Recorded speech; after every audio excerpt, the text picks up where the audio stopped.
이 나사렛을 포함한 갈릴리 지역의 왕으로 있었던 사람이 헤롯이라고 했죠. 헤롯 안티바가 그 지역을 맡는 분봉왕, 이 분할해서 네 곳으로 분할해서 통치했는데 그 중에 하나를 통치하고 있었습니다.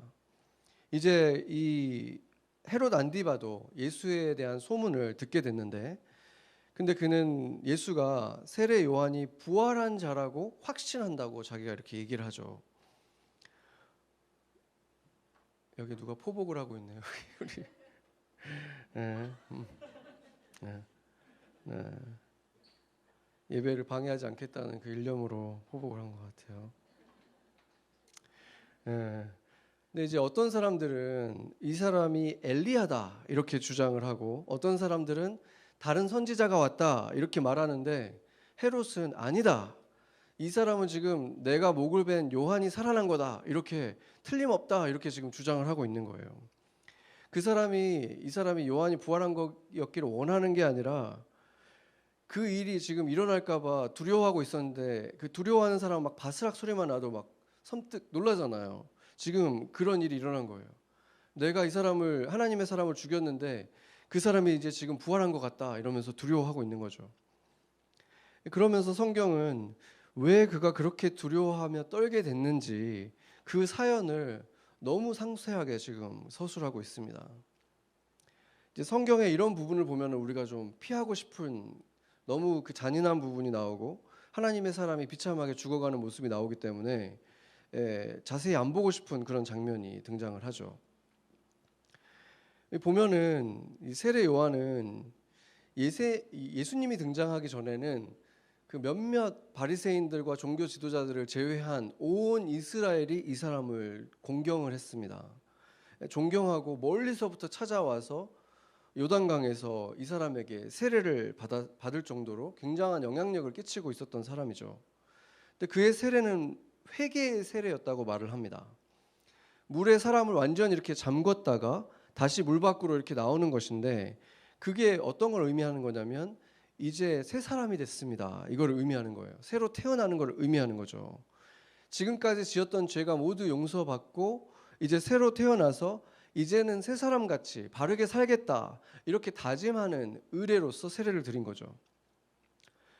근데 세례 요한은 어떤 특별한 죽은 자를 살렸거나 어떤 병자를 고쳤거나 이런 특별한 기록은 없는데, 한 가지 확실하게 이 사람에게 임했던 게 뭐냐면 말씀이 이 사람에게 임했다 그러거든요.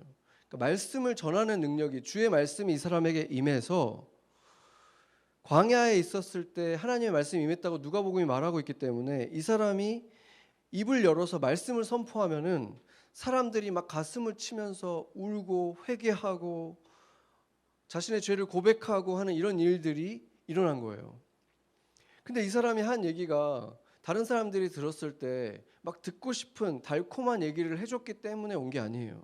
누가복음 3장 7절에서 9절을 보면은 뭐라 그럽니까? 세례를 받으러 사람들이 왔는데, 멀리서부터 이렇게 찾아왔는데 막 환영하는 게 아니라 독사의 자식들아 이러는 거예요. 너희들이 지금 이래서 장차 올 진노를 피할 줄 아느냐 이러면서 엄청나게 무서운 말들을 막 하는 거예요. 너희가 지금 아브라함의 자손이라고 해서 구원받을 줄 아느냐, 진노를 피할 줄 아느냐 이러고, 마지막에 보세요. 이미 도끼가 나무 뿌리에 지금 놓여 있으니까 너희가 좋은 열매 맺지 않으면, 회개에 합당한 열매를 맺지 않으면, 말로만 회개하면 다 찍어질 것이다, 엄청나게 무서운 얘기들을 했는데, 그 얘기를 하는 요한에게 사람들이 막 몰려오는 거예요. 이것은 이제 예수님을 통해서 찾아오게 되는 그 복음을 준비시키는 거죠. 그 고통스러운 현실을 바라보게 하는 거예요. 그것을 봤을 때 예수님의 복음, 하나님 나라가 가까이 왔다, 그러니 복음을 믿고 구원을 받아라 했을 때 그 말씀에 대해서 준비시키는 거예요. 지금 준비시키는 그 임무를 요한이 굉장히 충실하게 아주 무서운 말씀들을 통해서 하고 있었던 것입니다. 오늘 등장하는 또 한 사람이 있죠. 헤롯 안디바입니다. 헤롯에 대해서 보면은, 헤롯은 유대인은 아니지만 바로 이 이스라엘에서 태어나고 자란 사람이에요. 그래서 또 어머니도 사마리아 사람이었습니다. 사마리아인들이 유대인은 아니지만 거의 유대인과 비슷한 율법을 가지고 지키면서 살아왔기 때문에 이 헤롯이 유대인의 법들을 모르지 않았던 사람이에요. 그리고 자기 아버지 때부터 계속해서 유대인들을 다스려 왔던 사람이기 때문에 이 유대의 문화에 굉장히 익숙했습니다. 그들의 율법을 아주 잘 알고 있었어요. 그렇지만 율법을 철저히 지키는 삶을 살고 있지는 못했죠.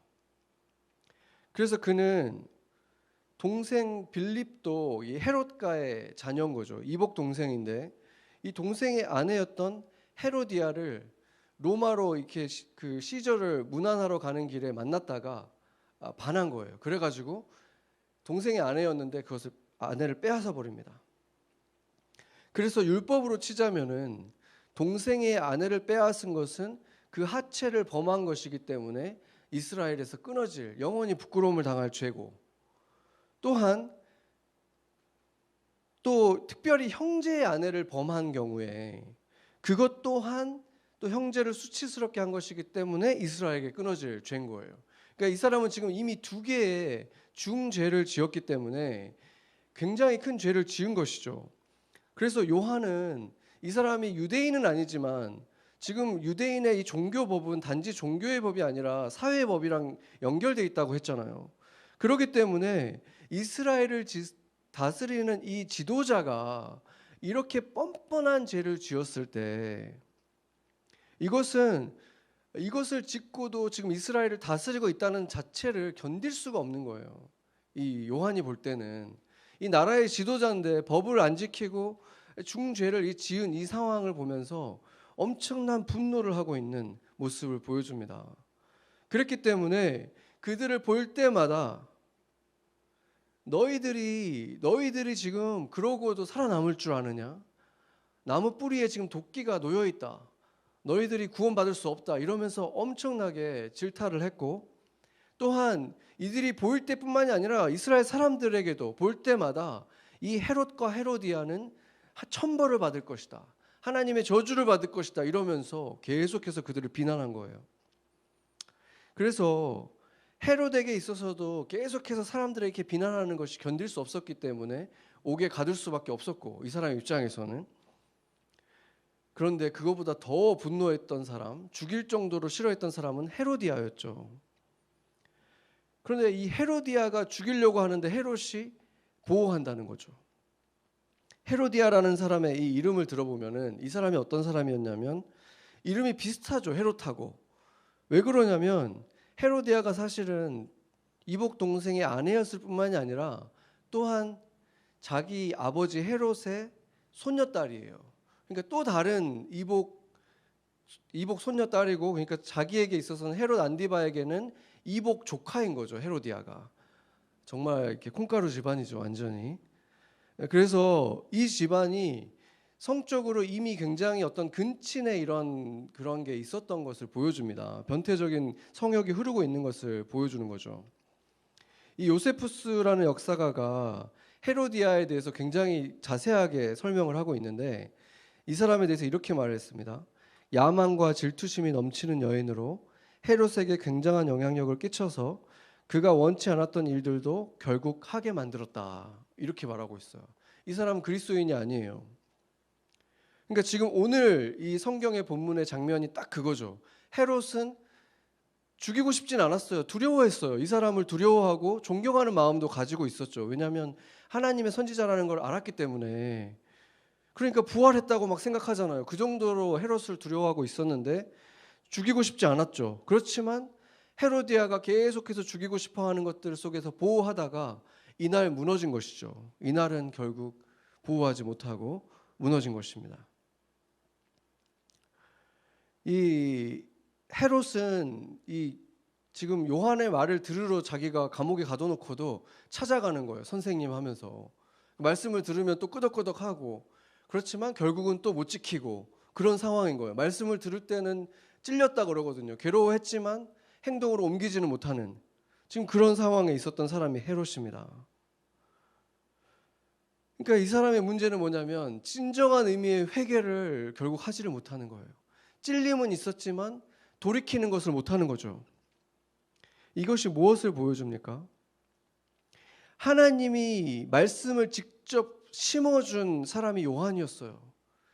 하나님이 하시는 말씀이 이 사람의 입술을 통해서 전달되고 있는 거예요. 그 사람에게 1대1로 말씀을 들었는데도 본인이 돌이키지 않으면 결국 구원을 받을 수가 없다는 것입니다. 마음에 찔림까지 있었지만 돌이키지 않으면, 회개하지 않으면 구원받을 수가 없다는 것을 보여주는 거예요. 그런데 그의 생일날이, 이 헤롯이라는 사람의 운명을 보면은 자신의 생일날이잖아요. 그런데 그날이 세례 요한의 죽는 날이 된 거예요. 순교하는 날이 된 거죠. 이것은 이 두 사람의 운명이 철저하게 정반대의 길로 가고 있다는 걸 보여주는 거예요. 같은 시대를 살아갔고 이렇게 계속해서 오버랩되면서 만나게 되지만 이 운명은 정반대의 길로 가고 있다는 거죠. 헤롯이 정통 유대인은 아니지만 이 유대 문화 속에 살고 있다 그랬죠. 그래서 그 문화 속에서 괜찮은 일이 있고 이건 좀 너무 심하다 하는 일들이 있는 거예요. 그 문화 속에 살고 있었는데 그 문화 속에서 사실상은 전혀 허용될 수 없는 게 뭐냐면 어린 10대의 딸이 자기의 얼굴을 드러내는 것도 사실 그때는 머리도 이렇게 다 가리잖아요. 얼굴도 가리기도 하고 대부분 다 어린 딸은 얼굴도 가리기도 했어요. 근데 얼굴도 다 드러내고 몸까지 드러내면서 음란한 춤을 자기 의붓 아버지 앞에서 그 하객들 앞에서 막 춤을 춘 거예요. 이거는 정말로 충격적인 장면인 거예요. 누가 보더라도. 그런데 충격을 받았는데 좋아해요. 이 죄에 빠져 있는 사람들은 그걸 좋아하는 거죠. 오히려 더 들뜬 거예요. 이 헤롯이 너무 좋아가지고 이제 자기가 해서는 안 된 말까지 막 뱉는 거예요. 너무 들뜬 거죠. 지금 오버하게 되는 거예요. 뭐라 그럽니까? 내가 너 소원 다 들어줄 테니 네가 원하는 대로 다 말해보거라. 자기가 어떻게 소원을 들어줍니까? 신도 아닌데 마치 신이나 된 것처럼 막 들뜬 거예요. 지금. 그래서 이제 사람들은 이 다른 복음서에 보면은 살로메라고 이름이 등장하죠. 이 의붓 딸이, 헤로디아의 딸이 뭘 소원으로 얘기할까? 당연히 집중할 거 아니에요. 무슨 얘기를 하나. 그러니까 분위기가 이렇게 고조되는 거예요. 이제 무슨 엄청난 소원을 얘기하면 들어줄까 안 들어줄까 다 궁금해지는 거죠. 그런데 정작 살로메가 대답을 안 하는 거예요. 그거에 대해서. 소원을 말하라 그랬는데 대답을 안 해요. 모든 하객이 보고 있는데 이게 지금 헤롯에게 어떻게 느껴지겠습니까? 헤롯이 진짜 왕이 아니잖아요. 진짜 왕은 로마의 황제고 로마의 황제에게 지금 약간 꼭두각시처럼 섭정을 하고 있는 거예요. 그래서 지금 이 사람에게 있어서의 약점은 뭐냐면 너 진짜 왕 아니잖아. 이게 이 사람에게 있어서는 진짜 그냥 바닥으로 떨어뜨리는 말인 거예요. 가장 견딜 수 없는 게 바로 그거잖아요. 그런데 내가 모든 소원을 들어주겠다는데 대답을 딱 안 하는 순간 이 사람 마음속에 어떤 소리가 들리겠습니까? 진짜 왕도 아니면서 소원 진짜 들어줄 수 있습니까? 이렇게 들리는 거예요. 내 소원 들어줄 수 있나요? 비웃는 것처럼 들리는 거죠. 바로 이 사람에게는. 그러니까 이제 헤롯이 맹세를 했다 그래요. 맹세를 했다는 단어를 딱 쓰고 있어요. 원문이. 처음에는 그냥 말했고 그 다음에는 맹세를 하는 거예요. 뭐라고 맹세를 합니까? 내가 맹세한다. 나라의 절반이라도 줄 테니까 소원을 빨리 말해봐. 이러는 거예요. 그러니까 이 사람이 지금 뭔가 궁지에 몰려 있는 것처럼 자기 자존심이 걸려 있는 거예요. 이 사람에게. 나라의 절반까지 주겠다 이런 말은 황제 같은 사람이 진짜 할 수 있는 말이잖아요. 그렇죠? 구약 성경에 보면은 실제로 에스더의 남편이었죠. 왕 아하수에로 왕이 3번이나 이 말을 해요. 이 사람이 여러 번 말하는 게 등장하는 것도 아닌데 그때마다 내가 그 사람의 그 에스더의 아름다움에 취해가지고 내가 당신이 원하는 거라면 나라의 절반이라도 주겠소. 말해보시오. 이렇게 말하는 장면이 3번이나 나와요. 그러니까 이게 그 성경 학자들도 이렇게 얘기해요. 그러니까 굉장히 위대한 왕이 자기의 그 권능을 자랑하면서 의시되기 위해서 쓰는 표현이라는 거죠. 딱 들어도 그렇잖아요. 나라의 반이라 주겠다. 그런데 문제는 헤롯은 그럴 권능이 없었다는 거가 문제죠. 어떻게 헤롯이 자기 나라도 아닌데 지금 섭정하고 있으면서 그 나라의 반을 떼서 누구한테 줄 수 있겠습니까? 그러니까 지금 막 한참 들떴다가 막 신처럼 거의 이렇게 굴다가 갑자기 지금 자존심이 걸린 문제에 닥치니까 나라의 절반이나 주겠다. 이렇게 지금 정말 책임질 수 없는 맹세를 하게 된 것이죠. 그제서야 살로메가 그러면 잠깐만 기다리세요 하면서 옆방에 있는 헤로디아에게로 가가지고 그 지시를 받으러 가는 거죠. 이 모든 게 다 이 헤로디아의 계략이었던 거죠. 헤로디아는 알고 있잖아요. 이 헤롯이 뭐가 약점인지, 어떤 말을 하면 이 사람이 이런 정말 자기가 할 수 없는 말을 결국 맹세를 하게 되는지 자기도 겪어봤을 거 아니에요. 그러니까 이 일이 벌어질 걸 다 알고 계획을 한 거예요. 살로메를 보내가지고 음란한 춤을 추게 하면 이 변태 성욕자인 이 헤롯이 또 흥분해서 자기가 뱉어서는 안 되는 말까지 하게 될 것이다. 그리고 나서 이 사람이 왕이 진짜 왕이 아니라는 것을 자존심을 건들면 결국에는 맹세하게 될 것이다. 뭐든지 원하는 대로 들어주겠다는 맹세를 하게 될 것이다. 그렇게 다 지금 이 헤로디아의 계획대로 다 된 거예요.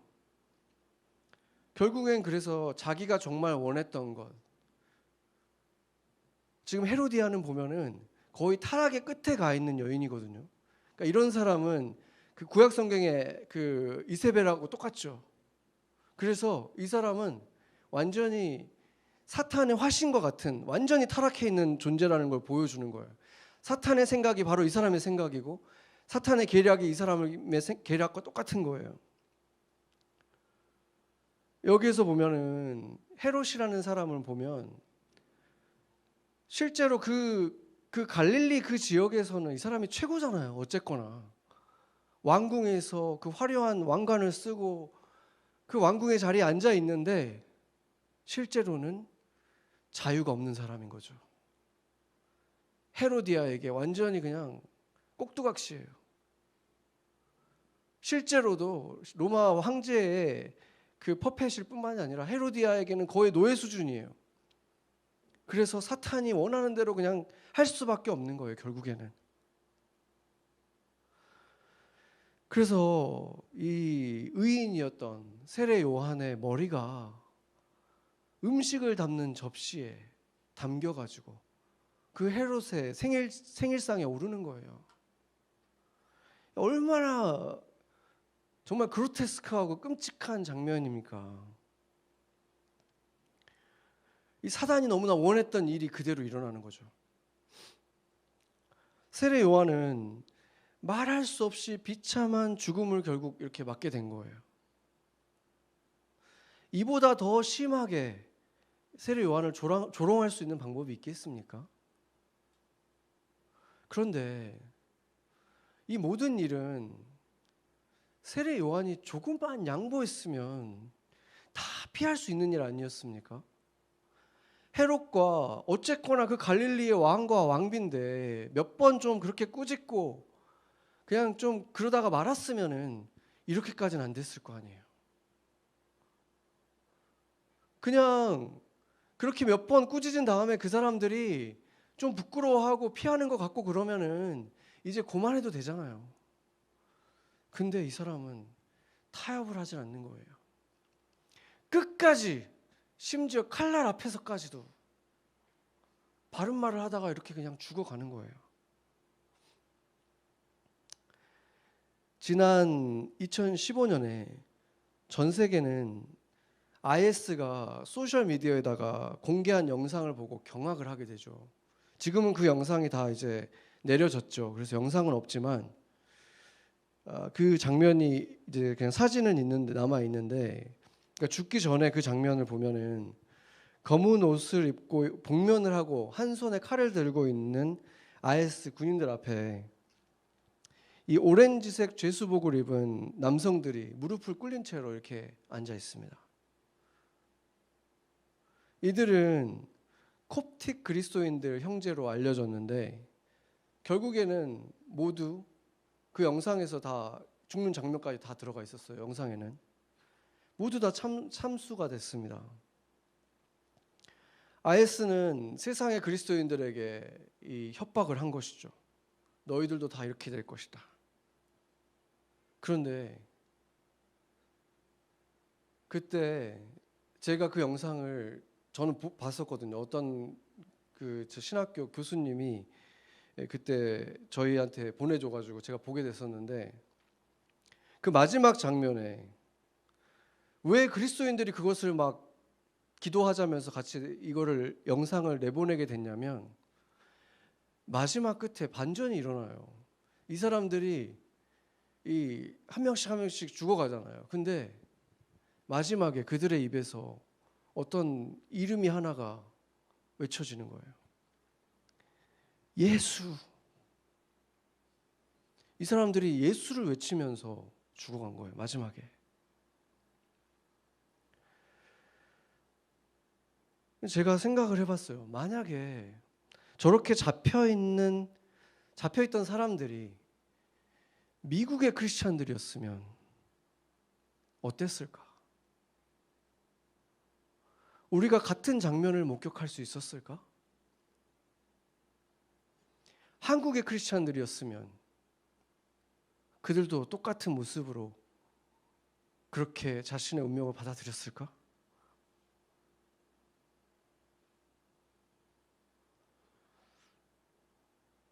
그래서 저는 이 사람들이 도대체 누군가 너무 궁금해졌어요.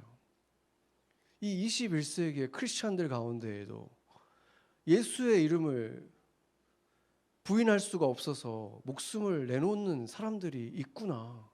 이 사람들은 도대체 누군가 궁금해졌어요. 이집트에는 약 90% 가까운 무슬림들이 있는 무슬림 국가죠, 거의. 그런데 거기에 10% 정도가 그리스도인들이 남아 있는데 그들이 바로 콥틱 그리스도인들입니다. 7세기 때 이슬람이 그 지역을 전체를 다 장악하게 됐어요. 그 아프리카, 북아프리카 지역이죠. 중동과 북아프리카 지역을 다 차지했을 때 이제 기독교인들 말살 정책을 하고 많이 죽이기도 하고 했는데, 그 박해와 차별 속에서 무려 1300년 이상을 신앙을 지켜온 그리스도인들이 남아 있는 거예요. 그 사회에서는 그래서 무슬림 국가이기 때문에 무슬림의 그 법들이 실제 사회 법과 연결돼 있죠. 그래서 만약에 누군가가 그리스도인으로 개종을 하면은 개종을 시킨 사람도, 개종한 사람도 감옥에 가게 되는 거예요.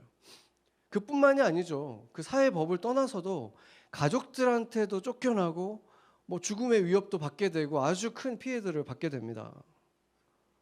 그리고 심지어 그 나라에서는 크리스찬이면은 주민등록증에 표시가 돼요. 크리스찬이라고. 왜 그러겠습니까? 아무리 성적이 좋아도 뭐 공무원이라든지 좋은 직장을 갖는 거는 거의 불가능한 거예요. 아이들은 어떻게 했습니까? 공립학교를 가면은 그 무슬림들이 다 차지하고 있는데 가면은 당연히 따돌림 당하고 아이들도 거기서 괴롭힘을 당합니다. 그러다 보니까 결국에 많은 이 콥틱 그리스도인들은 도심에서 멀리 떠나가지고 사람들이 살고 싶어하지 않는 지역으로 옮겨져서 가난한 지역에 터전을 잡고 살아가는 거예요. 그 중에 하나가 이집트 수도 카이로 동남쪽에 있는 모카탐이라는 마을인데, 이 마을은 일명 쓰레기 마을이라고 불립니다. 왜냐하면 그 카이로에서 나오는 쓰레기들을 다 가져가 가지고 분리하고 하는 그걸로 살아가는 그런 곳인 거예요. 그래서 당연히 그 마을 근처만 가도 다른 사람들, 외부인들에게는 견딜 수 없는 그 악취가 난다고 합니다. 근데 그곳에서 그 사람들은 태어나서 자라고 먹고 마시면서 살아가는 거죠. 그런데도 그곳에 막상 방문한 크리스찬들이 많이 놀라는 게 그 사람들의 표정이 굉장히 밝다는 거예요. 이 사람들이 바로 콥틱 그리스도인들입니다.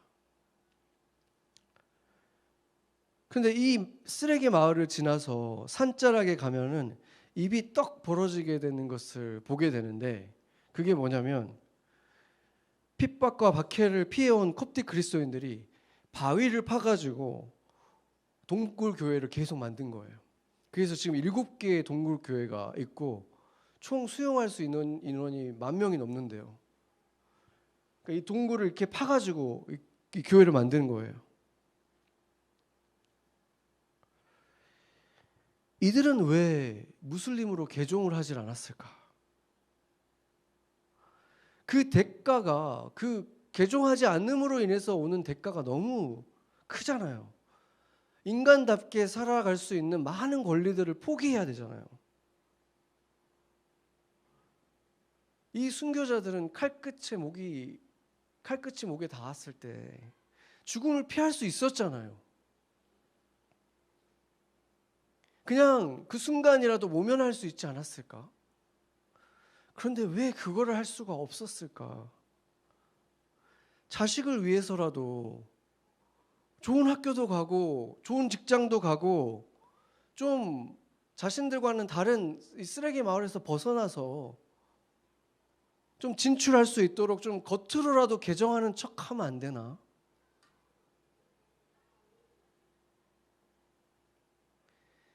이 사람들은 그 순간에 영원한 부끄러움을 참아 선택할 수가 없었던 것입니다. 이런 사람들을 보면은 세례 요한이 생각이 나는 거예요. 온 생애를 하나님께 산 제물로 다 드린 사람, 광야에서도 감옥에서도 목에 들이운 칼날 앞에서도 참으로 자유했던 사람인 것입니다. 그런데 이 요한도 혼란스러워하는 모습이 있었습니다. 마태복음 11장 2절에서 5절을 보면 요한이 옥에 있을 때 지금 제자들에게 보낸 거예요. 제자들을 예수님에게 보낸 거예요. 그래서 이렇게 물어보죠. 오실 그이가 당신이오니까 우리가 다른 일을 기다리오니까. 그러니까 지금 요한은 자기가 옥에 갇혀서 지금 괴로운 상황에 빠졌을 때 혼란이 온 순간이 있었던 거예요. 아니, 예수님이 오셨으면은 이 불의를 다 무찔러야 되는데, 다 해결하셔야 되는데, 로마의 압제들을 다 무찌르고 우리를 해방시켜줘야 되는데, 어떻게 하나님의 도래를 전파하고 주님의 오실 날을 평탄하게 내가 준비해 왔는데, 그렇다면 이제 주님이 오셨기 때문에 내가 기다리고 있던 그 일이 일어나야 되는데 어떻게 나는 아직도 감옥에 갇혀 있나? 도저히 이해할 수가 없는 거예요. 내가 지금도 감옥에 갇혀 있는 이 상황이 요한도 이해가 안 되는 거예요. 그래서 요한도 잠시 흔들리면서 이렇게 물은 것입니다. 혹시 당신이 메시아가 아닌 것은 아닙니까? 지금 그런 거예요. 이 질문의 의미는 그거잖아요. 내가 다른 사람 기다려야 됩니까? 지금 이렇게 물은 거예요. 예수님도 그래서 흔들리는 요한에 대한 안타까움을 감추지를 않으셨습니다. 마태복음 11장 6절을 보면은 이렇게 말씀하시죠. 같이 읽겠습니다. 누구든지 나로 말미암아 실족하지 아니하는 자는 복이 있도다. 아멘. 이것은 사실은 요한에 대한 실망이 너무 커서 그런 게 아니라 머지않아 요한의 제자들은 지금보다 더 끔찍한 상황을 맞게 되잖아요. 요한이 참수되잖아요. 그뿐만이 아니고 그때 같이 있었던 예수의 제자들도 마찬가지잖아요. 예수님도 곧 십자가에 죽으시잖아요. 그 제자들을 위해서 지금 이 말씀을 하시는 거예요. 언젠가 너희들이 맞게 될 이 고난의 상황들이 왔을 때에도 실족하지 않으면 너희들이 복이 있다. 이 말씀을 하는 거예요. 7절에서 마태복음 11장 계속 이어서 보면은 7절에서 11절을 보면은 이제 예수님이 지금 광야에 있는 요한과 왕궁의 부드러운 옷을 입고 있는 헤롯과 같은 사람을 딱 비교하고 있어요. 이 둘을 비교하는 이유는 당연하죠. 세상의 눈으로 보면은 누가 위대한 사람입니까?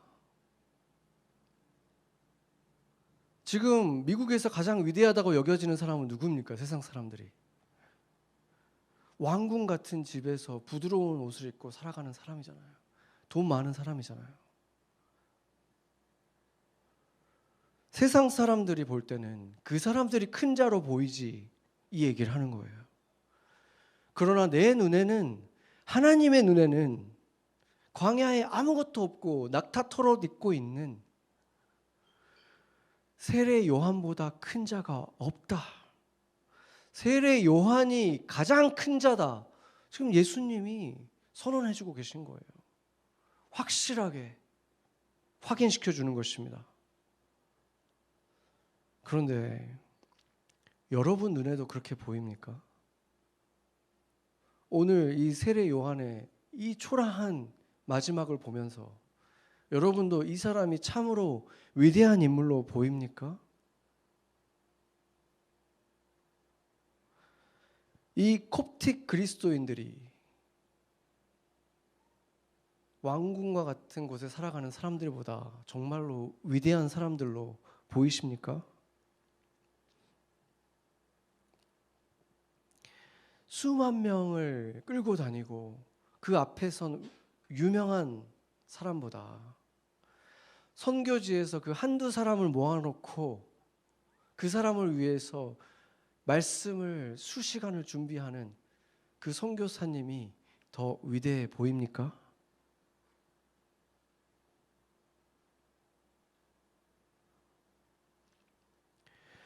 예수님이 요한을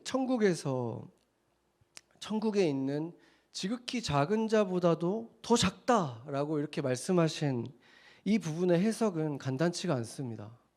저도 이 해석에 대해서 여러 신학자들의 책을 보면서 그동안에 저의 이 부분에 대한 뷰도 조금 변화가 있었어요.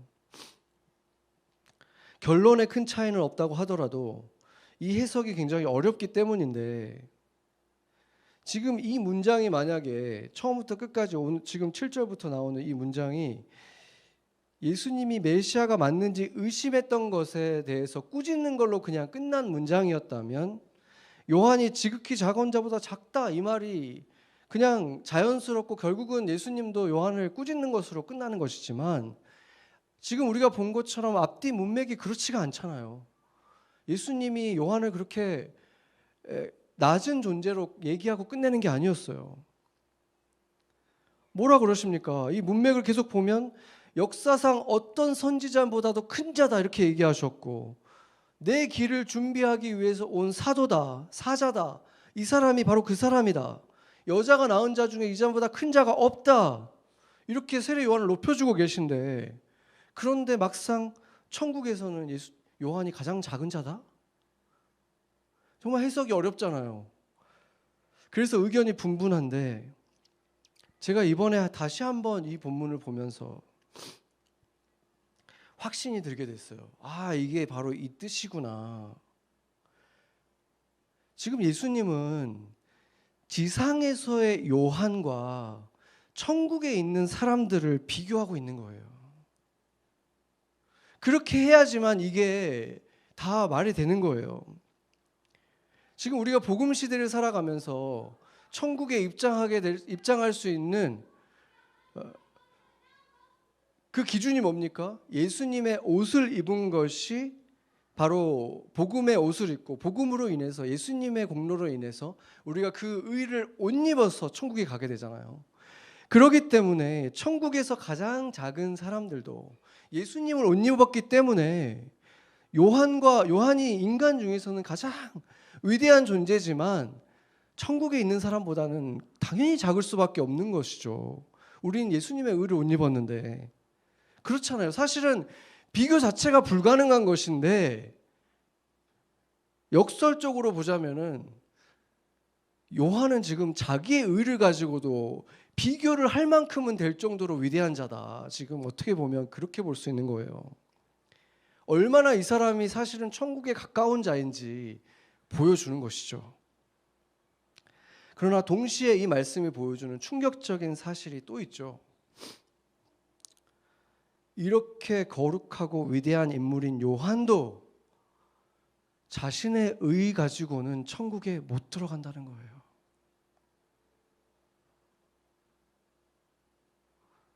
요한의 삶을 우리가 지금 봤잖아요.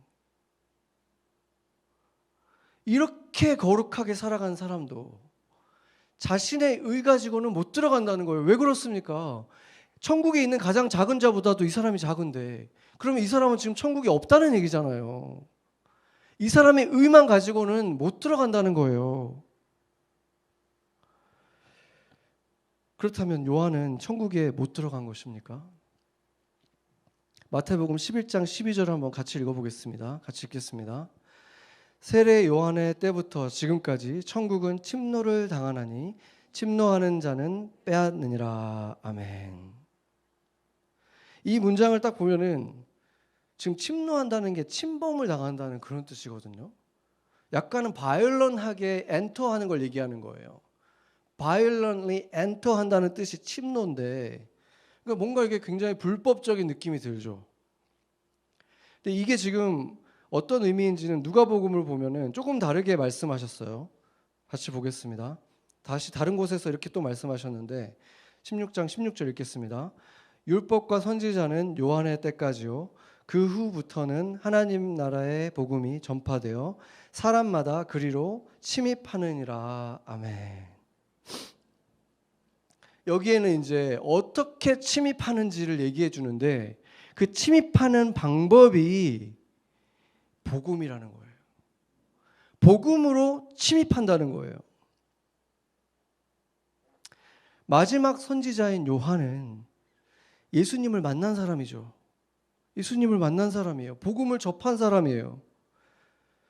그래서 바로 이때부터는 천국에 들어가는 방법이, 새로운 방법이 시작됐다는 거예요. 그게 뭡니까? 먼저 우리가 그럼 공정하게 들어가는 방법이 뭘지 한번 생각을 해보죠. 구약의 사람들은, 복음이 없었다면 사람들은 어떻게 천국에 들어갈 수 있습니까? 구약 성경에는 사실상 천국이란 말이 단 한 번도 나오질 않습니다. 낙원 같은 곳이라는 표현이 나올 때가 있지만, 지금 우리 세상 사람들한테 한번 물어보세요. 교회 한 번도 안 가본 사람한테 천국이 어딥니까? 그러면 얼추 비슷한 아이디어를 가지고 있어요. 그렇죠? 행복한 곳, 눈물이 없고 좋은 곳, 그렇잖아요. 근데 구약의 사람들은 그 개념이 거의 없었다는 거예요. 심지어 신약 시대 그리스도인들보다도 어떤 면에서는 하나님과 더 가까운 그런 관계를 맺기도 했던 다윗과 같은 사람도 천국이란 말을 직접 한 적이 없고, 하나님의 집이다, 기쁨의 장소, 영원한 삶, 이렇게 은유적으로 표현한 게, 그것도 몇 번 표현한 게 전부이고, 대부분의 경우는 나의 조상에게로 돌아간다, 무덤으로 간다, 수올로 간다, 이렇게 말하고 있습니다. 그러니까 천국에 대한 이해가 아직 분명하지가 않다는 거예요. 그들에게는 천국이 선명하게 계시되어 있지가 않다는 것입니다. 그나마 가장 구체적으로 표현된 것이 다니엘의 예언서에서 나타나는데, 같이 한번 읽어보겠습니다. 다니엘서 12장 2절에서 3절입니다. 땅의 티끌 가운데에서 자는 자 중에서 많은 사람이 깨어나 영생을 받는 자도 있겠고, 수치를 당하여서 영원히 부끄러움을 당할 자도 있을 것이며, 지혜 있는 자는 궁창의 빛과 같이 빛날 것이요 많은 사람을 옳은 대로 돌아오게 한 자는 별과 같이 영원토록 빛나리라. 아멘. 여기 보면은 지금 영원한 부끄러움이 있고 영원한 생명이 있다, 지금 이렇게 나누잖아요. 그러니까 이 두 개가 나눠지는 것이 지금 천국과 지옥의 그림을 보여주고 있는 것이죠. 이 운명이 갈리는 그 심판의 날이 있다는 것입니다. 그러니까 요한의 때가 오기 전까지는, 예수님의 복음이 오기 전까지는 그들의 의로서 어떤 사람은 영원한 생명, 어떤 사람들은 영원한 부끄러움, 이렇게 나눠지는 것인데, 그 기준이 뭐겠습니까? 그렇다면은 그들이 가지고 있던 율법의 수준을 가지고 주어진 환경에서 얼마나 하나님을 신뢰하면서 순종하면서 바르게 살았는가. 그게 공평한 거잖아요. 그들의 수준이 있으니까. 그들에게 계시된 수준이 있으니까.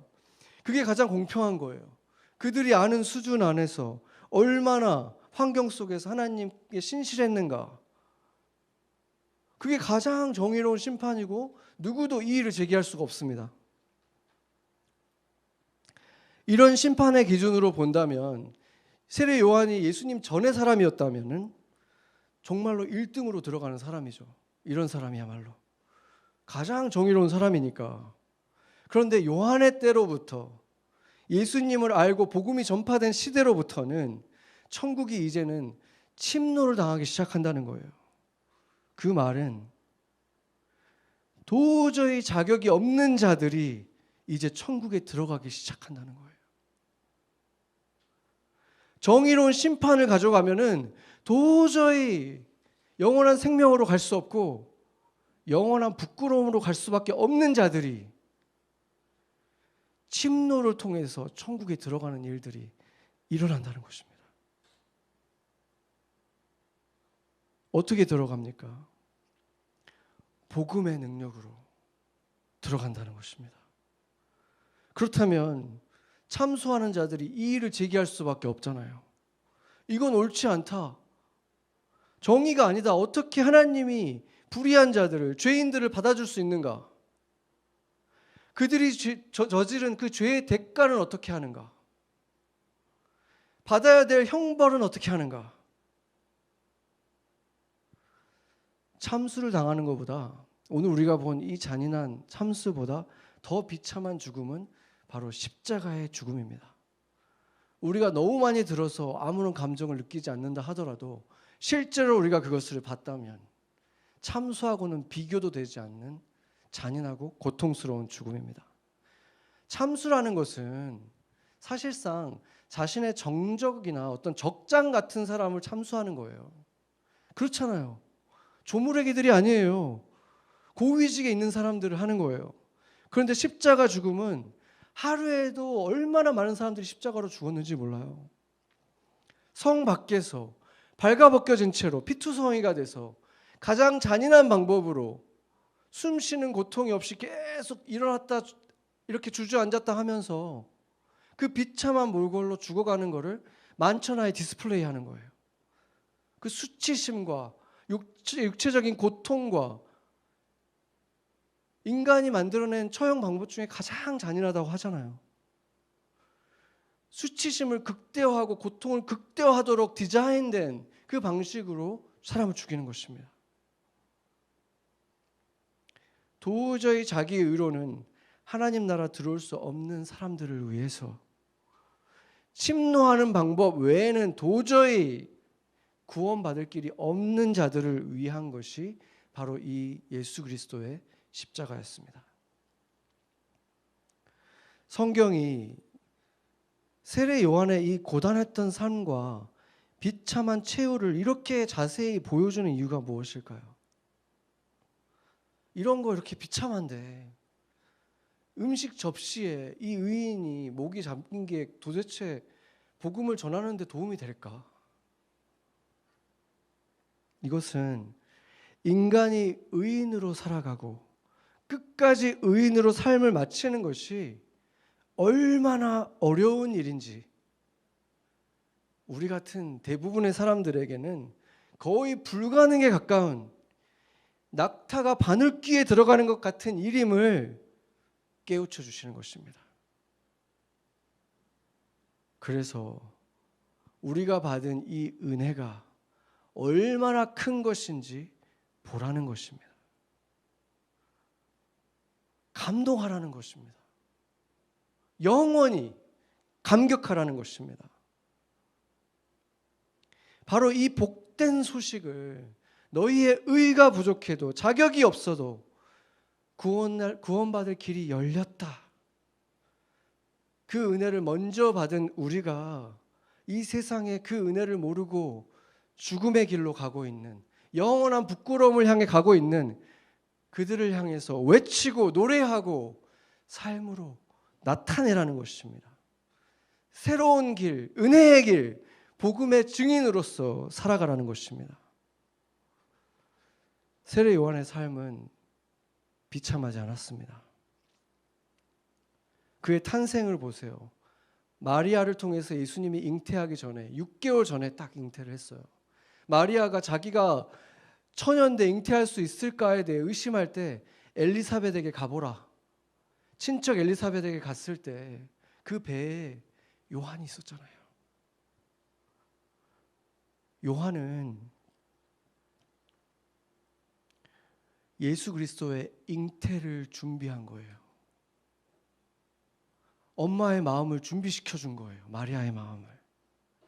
그리고 30년이 흘러서 예수님이 세상에 등장할 때도 이 요한이 광야에 외치는 소리가 돼서 예수님이 오시는 길을 또 평탄하게 하는, 사람들의 마음을 겸손하게 하는 그 일을 이 사람이 도맡아서 주님의 길을 준비한 거예요. 그리고 또 시간이 지나서 예수를 믿었던 사람 중에서 유일하게 예수님보다 먼저 죽임을 당함으로써 예수님의 죽음의 길 또한 바로 이 요한이 예비한 것입니다. 그의 전 생애가 예수님의 길을 예비한 거예요. 그래서 천국에서의 요한은 누구보다도 영광스러운 사람인 것은 확실하지 않겠습니까? 아까 다니엘서의 그 약속은 바로 요한과 같은 사람들을 두고 한 것입니다. 다니엘서 다시 한번 우리가 읽어보겠습니다. 12장 2절에서 3절 같이 읽겠습니다. 땅의 티끌 가운데서 자는 자 중에서 많은 사람이 깨어나 영생을 받는 자도 있겠고 수치를 당하여서 영원히 부끄러움을 당할 자도 있을 것이며 지혜 있는 자는 궁창의 빛과 같이 빛날 것이요 많은 사람을 옳은 대로 돌아오게 한 자는 별과 같이 영원토록 빛나리라. 우리가 이 3절을 자세히 보면 지혜 있는 자가 뭐라 그랬습니까? 구약 성경이 하나님을 아는 자, 그게 지혜라 그랬죠. 그것을 통해서 구원을 받는 것도 너무 아름다운 거예요. 그것이 정말로 큰 복입니다. 그래서 궁창의 빛과 같은 거예요. 영광스러운 것입니다. 그러나 다른 사람들을 옳은 곳으로, 하나님께로, 천국으로 인도한 자는 영원토록 별과 같이 빛나는 더욱 큰 영광을 누릴 것이다. 바로 세례 요한처럼, 사도 바울처럼, 또 좀 있으면 사랑하는 예수님을 잃어버릴 그 12제자처럼, 그리고 그 콥틱의 형제들처럼 그렇게 큰 영광을 누리기를 주님이 원하시지 않겠습니까? 저와 여러분에게도 그것이 우리의 삶의 가장 높은 부르심입니다. 여러분, 우리는 전도한다고 요한처럼 감옥에 갇히는 것도 아니고 콥틱 그리스도인들처럼 예배하기 위해서 많은 권리를 포기할 필요도 없어요. 뉴욕시에다가 우리가 저기서 찬양하는 콘서트, 가스펠 콘서트 할 거라고 퍼밋 내달라고 하면 퍼밋 내줘요.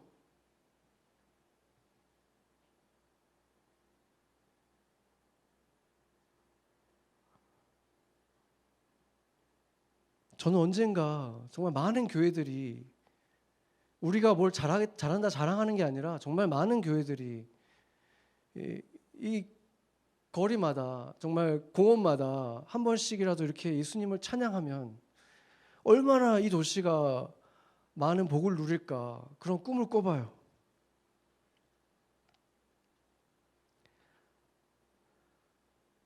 우리 역시도 그런 날은 찬양하고 또 삶을 통해서 다른 사람들을, 우리의 이웃들을 옳은 길로 돌아오도록 사랑하면서 섬기면서 빛으로 살아간다면 우리 또한 어떤 상황에서도